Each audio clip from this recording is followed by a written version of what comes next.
ये heart attack जैसे ही symptoms होते हैं इसके, और आप इसको रोज़ झेलते हो ऐसे सिम्टम्स। आप लेके जाओ, जो आपकी जो शोल्डर्स हैं दोनों पीछे, वो आपस में से मिलनी चाहिए ऐसे, ठीक है। सप्लीमेंट्स ले लो, फालतू की दवाइयाँ नहीं लेनी है, no painkillers. Hello everyone, मेरा नाम नेहा है एंड आई होप आप सब लोग अच्छे होंगे, अपने अपने घर में स्वस्थ होंगे, मज़े में होंगे।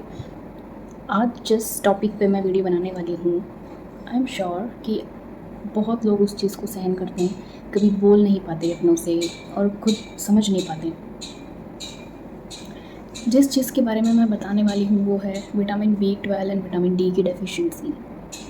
वो किस तरीके से आपके शरीर को बर्बाद कर सकती है। जी हाँ, vitamin B12 and vitamin D की कमी आपके शरीर को पूरी तरीके से बर्बाद कर सकती है अगर आप टाइम पे डायग्नोस ना करें, उसको क्योर ना करें, तो परमानेंट डैमेज भी हो सकता है। तो मैं भी इस चीज़ को 1 साल से सहन कर रही थी, देन फाइनली मैंने डायग्नोस करवाया एंड उसको मैंने खुद ही ने क्योर किया। मैं बताती हूँ कैसे एंड क्या क्या हो रहा था जिससे मुझे पता चला कि मेरे को इन दोनों चीज़ों की कमी है।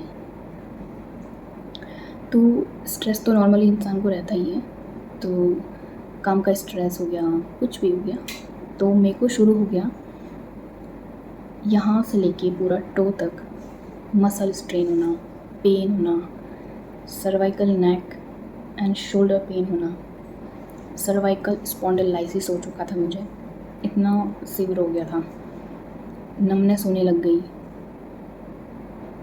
पहले तो मुझे लगा कि स्ट्रेस की वजह से दुखता होगा, काम करते हैं इस वजह से दुखता होगा, बट मेरे एक्सट्रीम में हेयर फॉल होने लग गया, नमनेस होने लग गई हाथ पैरों में, इधर फॉरहेड पे एंड टिंगलिंग होने लग गई, बर्निंग सेंसेशन होने लग गया।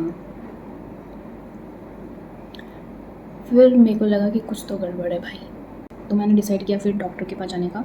उन्होंने मुझे सजेस्ट किया सिम्टम्स को देखते हुए कि आप एक बार vitamin B12 and vitamin D की टेस्टिंग करवाओ। मैंने टेस्टिंग करवाई और वो बहुत कम निकला। विटामिन डी मेरा 20 था एंड विटामिन B12 90 के आसपास आया, जो कि बहुत कम होता है। तो उन्होंने मुझे इंजेक्शन सजेस्ट किए, मैंने इंजेक्शन लगवाए एंड इंजेक्शन के बाद में मैंने इस मेडिसिन को कंटिन्यू रखा। इसी का मैंने इंजेक्शन लिया था, न्यूरोबाइन फोर्ट एंड ये कैल्शियम की दवाई बहुत अच्छी है। इसमें विटामिन K2 भी है साथ में, जो बहुत ज़रूरी होता है। कैल्शियम जल्दी एब्जॉर्ब होता है बॉडी के अंदर। एंड ये सैशेज़ हैं विटामिन डी के, जो मैं लेती थी दूध के साथ। एक्चुअली क्या होता है, इसकी वजह से एंजाइटी, डिप्रेशन ये सब ज़्यादा रहने लग जाता है एंड अजीब सा आपको लगेगा, यहाँ पे कंजक्शन फील होगा हार्ट के यहाँ पे, चेस्ट के यहाँ पे, आपको लगेगा हार्ट अटैक आने वाला है। ये हार्ट अटैक जैसे ही सिम्टम्स होते हैं इसके, और आप इसको रोज़ झेलते हो ऐसे सिम्टम्स को, कितनी बड़ी बात है। और डॉक्टर क्या करते हैं, न्यूरो सर्जन के पास अगर जाओगे तो आपको क्लोनज़ापाम भी दे देंगे साथ में, ताकि आपको एंजाइटी ना हो इन सारी चीज़ों की वजह से। बट आई वुड सजेस्ट कि मैं ये सजेस्ट करूँगी आप लोगों को कि क्लोनज़ापाम नहीं लेना। उससे आपको लगेगा कि मैं तो बिल्कुल ठीक हूँ, आप उसको लेते जाओगे और वो चीज़ दबेगी एक बार के लिए। स्प्रिंग कितना दबती है फिर उतना ही उछलती है, तो आप जैसे छोड़ोगे वो उतना ही बढ़ेगा, ठीक है। तो आप क्लोनोट्रिल या क्लोनज़ापाम तो मत ही लो। आप ये सोच के लेते होंगे कि नींद आ जाएगी, न्यूरोबाइन फोर्ट बेस्ट है, इससे भी नींद आ जाएगी, इससे मसल रिलैक्स होगी आपकी ब्रेन की, बल्कि ये तो विटामिन B12 पहुँचाएगा आपकी बॉडी में। Clonotril is not good, thank God मैंने उसकी आदत नहीं लगाई। मैंने भी शुरू में मैंने सिर्फ 2-3 बार ली है, मैंने उसको फिर आउट ऑफ द हाउस कर दिया पूरी दवाई को ही। मैं समझ गई थी कि ये नहीं है काम की, ठीक है। एंड आप लोग मेडिटेशन करो। ये चीज़ ऐसी है कि आप रात दिन सोते उठते जागते इसको सहन करते हो, ये दर्द कभी जाता ही नहीं है।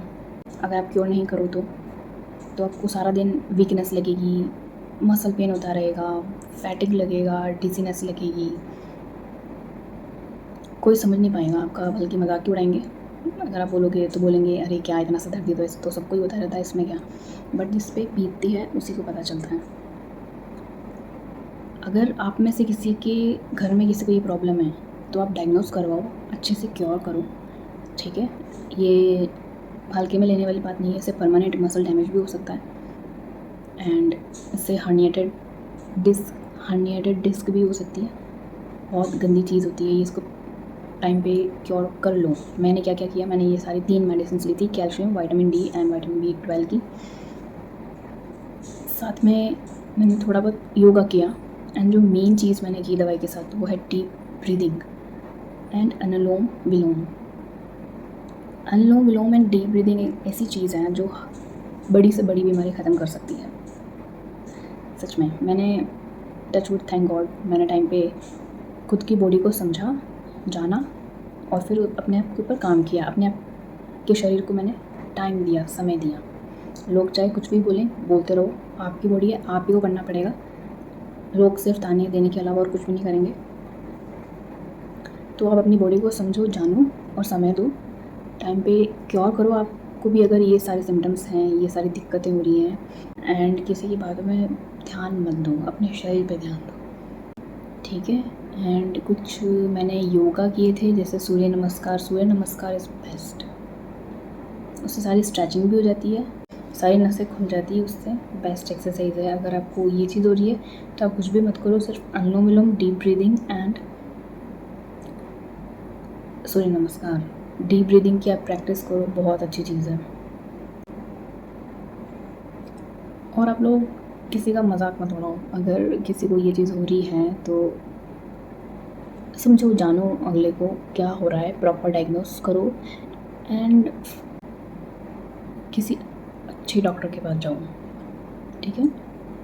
फिजियोथेरेपिस्ट के पास चले जाओ, 5 से 7 दिन में आपको फ़र्क दिखने लग जाएगा। बेस्ट है, फिजियोथेरेपिस्ट के पास जाओ, ये सारे सप्लीमेंट्स लो, डीप ब्रीदिंग करो एंड आप 1 महीने के अंदर तैयार हो जाओगे।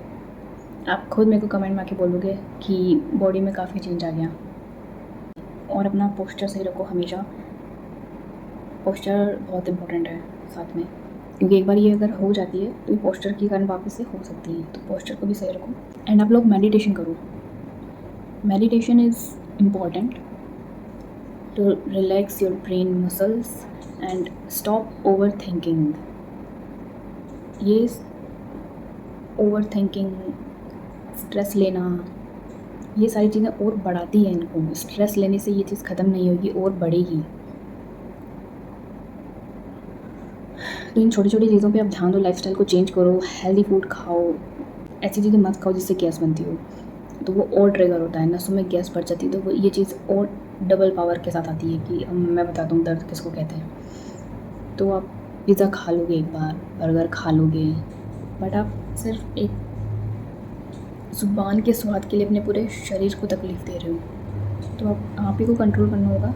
आप खुद इसके डॉक्टर बन सकते हो, खुद अपने शरीर को जान के, पहचान के, डायग्नोस करके खुद क्योर कर सकते हो। आपको और किसी चीज़ की ज़रूरत नहीं है। Choice is yours. मैं आप लोगों को कुछ एक्सरसाइज या स्ट्रेचिंग्स बता देती हूँ, या फिर कुछ पोस्चर्स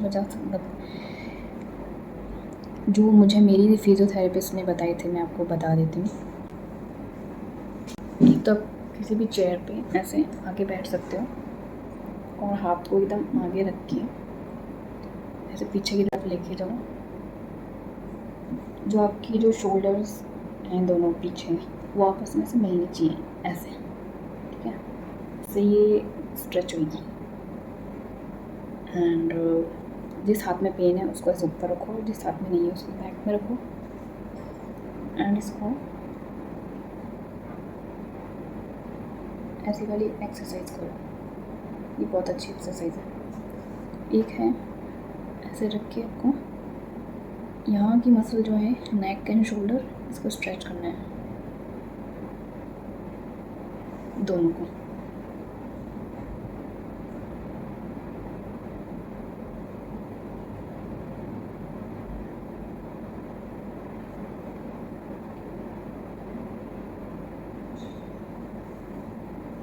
ठीक है, 3 हो गई बस।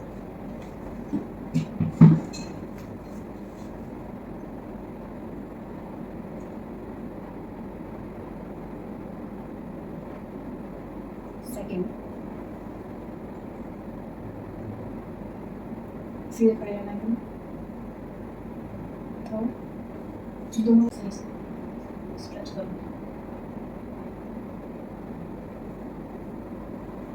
ठीक है, फोर्थ,